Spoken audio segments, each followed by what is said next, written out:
It's been an interesting month. As some of you have probably heard by now, the people in charge of pricing at Unity have had a nasty breakup with their own sanity recently. In fact, their pricing changes are so egregious and ill thought out that many game developers not just pledge to move to another engine, but big names in the indie crowd like Relogic of Terraria fame have pledged to donate hundreds of thousands of dollars to Unity's competitors in the indie space. So how does this affect my little one-man studio? I've thought and prayed about this for a while. It's been 4 years since I started making this game. And in that time, I've learned a ton about game development, about how to produce something that looks nice and feels crisp, and I've made a couple mistakes as well.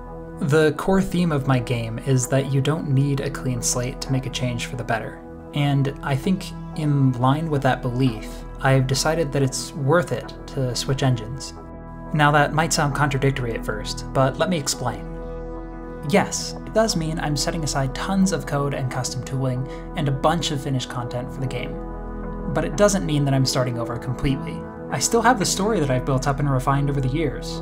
I still have the world, and I still have the mechanics and cool ideas that I mean to put into this thing. And it means the door is open for me to refine things just a little further, to cut things that don't make sense with the main theme and add things that do. It means that I get the chance to start up a new project folder with the things that I've learned about how to efficiently organize a game of this size. And it means I get to add things that would have been too difficult for me to add in the old project. As an example, in my Unity project, I've written a player character in a way that'd make it very difficult, if not impossible, to ever get the game working with a controller instead of a keyboard. But now I have the opportunity to add controller support from the start. And now that I'm not tied to Unity, I have the option to implement this game in an engine that's better suited for my needs. I've been playing around with an engine called Godot recently, and honestly, I feel it's much better optimized for 2D indie game development, even at scale. It's much lighter weight and is free of all the technical debt and feature bloat Unity's built up over the years. Will I miss certain things in Unity? Yeah, probably, but every concern I've thought of so far has had a straightforward answer that I feel is a better way of doing things than they would have been done in Unity. Finally, one of the things that's on my side here is time. I don't plan to become some kind of developer that ships a new title every year. I just want to make a game that I think others will enjoy, and I don't particularly care how long it takes me to do it. By the time I do finish this thing, I fully expect Unity's community to have moved on to something that's cheaper and serves their needs better. So I'm moving to an engine and community that I think will be active by the time this saga is finished.